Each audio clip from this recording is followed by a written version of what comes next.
My name is Angela. When I was in town, we would sit at the door in the evenings and tell each other scary stories. One evening, after telling another scary story, we made a bet. There was a water tank at the top of the hill near our house, Tican. It was a scary-looking, deserted building. My friends insisted that I go there to prove my courage. I said I would go if someone came with me. My cousin Mike decided to accompany me. We started climbing the hill together, making jokes to each other while climbing. I was teasing her, saying that the devil is cursing you and your mouth and eyes are crooked, and she was trying to scare me by saying that now someone from below is pulling you. While we were joking around like this, we didn't even realize we had reached the water tank. Suddenly, we stopped in front of it. We saw a sparkle inside, and we heard whisper-like sounds. We were very surprised at first. We thought that shepherds coming from another village took shelter there, but since the water tank did not have a glass, I could not see inside. The door was open slightly, but it was wide enough to allow us to see inside. It wasn't. Mike didn't want to go downstairs. I was dying to find out what was going on inside. But at the same time, I was actually scared, whether there was anyone inside beforehand. To check, I threw the big stone I picked up from the ground towards the door. The door opened wide. When the door opened, I noticed a staircase going down. My cousin Mike did not want to go down, he said. When I insisted, he first started whining and then started crying out of fear. He did what I said, and I took a few steps inside.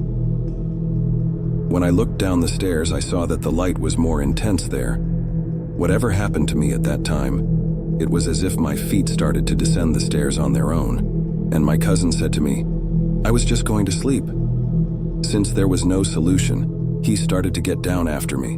My steps were getting faster and faster in a way that I can say almost involuntarily. I came to my senses before the last few steps to the ground. A small entrance appeared before my eyes. My cousin's crying voice had become quieter. I came back. I heard someone talking about us. Someone was coming, he said in a deep voice. A voice even thinner than that was replying. I heard it too. When I heard the footsteps heading towards us, I started to run upstairs in fear. My cousin must have gone into shock because he froze in place and began to sob. I shouted at him to get up. Instead of turning his head towards me, he started to look straight ahead. I kept calling him from above, hurrying up. But suddenly he started going down the stairs. I was so scared I didn't know what to do. The sounds of conversation started to get louder and louder. I was chatting with my cousin. They were doing. It was as if something I couldn't see but heard footsteps started to come up the stairs towards me. I stood there as if paralyzed, and something took me by the arm and dragged me down the stairs, pushed me down the hill, and when I stood up and looked at the water tank door, I was black from head to toe. 2 men and my cousin standing in between them. They were looking at me. I practically begged Mike to come to me, but he looked at the men with a smile. Suddenly, my foot slipped. I started to roll down the hill again. When I opened my eyes, I saw a few people on my head. Since I wasn't fully awake yet, these people on my head were the men I saw in front of the water tank.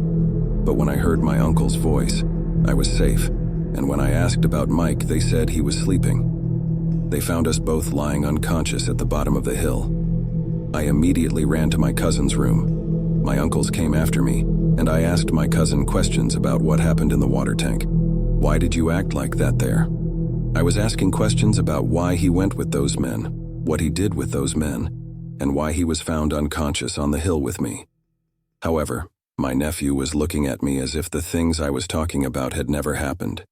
When my uncles left the room and we were left alone with my cousin, I asked him to tell me the truth, thinking that maybe there was something he was afraid to say in front of adults. A smile appeared on my cousin's face and he said, "They are calling you too." Their gaze was full of hatred. I had never seen it on my cousin's face before. It gave me chills.